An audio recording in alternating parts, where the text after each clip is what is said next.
और अब बात बिहार के गोपालगंज विधानसभा उपचुनाव में बीजेपी की जीत पर जारी जुबानी जंग की करेंगे, क्योंकि आरोप ये लग रहा है कि ओवैसी की पार्टी ने महागठबंधन के वोट बैंक में सेंधमारी की, जिसकी वजह से बीजेपी मामूली अंतर से जीत गई।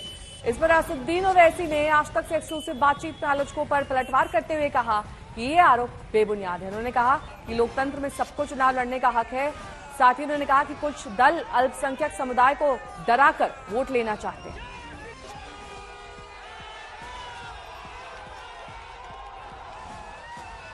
सर ये बताइए, बीजेपी की बी टीम कही जाती है और आज तो सच में जो गोपालगंज पे हुआ है वो तो दिख रहा है।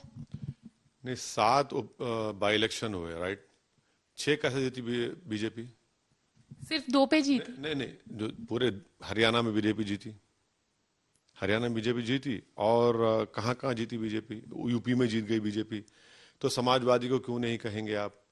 हरियाणा में कांग्रेस को क्यों नहीं कहेंगे? हरियाणा में आप भी लड़ी, उनको क्यों नहीं कहेंगे? तो ये जो मिजाज बन गया है ना कि ओवैसी का नाम आते कि मुसलमान, और कांग्रेस का नाम आते कि सब खामोश हो जाते हैं, आपका नाम आते सब गूंगे हो जाते हैं, तो ये गलत है। अच्छा, जहां से गोपालगंज में जहां हम बीजेपी जीती बोल रहे, वहां पर तो लालू के साले लड़े, साधु यादव, जो पहले वहां के विधायक भी थे, एक सांसद भी थे। वीआईपी मल्ला पार्टी भी लड़ी वहां पर। इस पर कोई बात नहीं करेगा, ना मीडिया करेगा, ना हमारे जो अपोज कर रहे हैं, बस उनको एक ही मिल गया है। भाई हम ये बोल रहे हैं कि भाई लोकतंत्र है, कोई भी लड़ेगा, कोई भी जीतेगा, कोई भी हारेगा। गुजरात से बीजेपी कांग्रेस के कितने 15-16 एमएलए भाग गए, उसके ऊपर कोई बात नहीं करे, कैसे भाग गए? आपने कांग्रेस ने शिवसेना से अलायंस किया, महाराष्ट्र में सर्टिफिकेट दे दिया सेकुलर होने का। ये हम बता रहे हैं भाई, आप लड़ती है हरियाणा में और बीजेपी जीत जाती है तो कोई उन पर नहीं कहेगा। तो ये इससे एक बात मालूम होती है कि अल्पसंख्यक समाज को डरा के रखो और उनसे कह दो कि तुम पॉलिटिकल लीडरशिप की बात ही नहीं करना, हमारे गुलाम बन करो, हमारे कैदी बन करो, तो ये तो गलत है। ओवैसी की पार्टी को बीजेपी की बी टीम बताने पर बीजेपी के शाहनवाज हुसैन ने कहा कि दोनों दल नदी के 2 छोर हैं। एआईएमआईएम कभी बीजेपी की बी टीम नहीं हो सकती। ये बीजेपी और कुल हिंद मजलिस इत्तेहादुल मुस्लिमीन, ये नदी के 2 पार्ट हैं।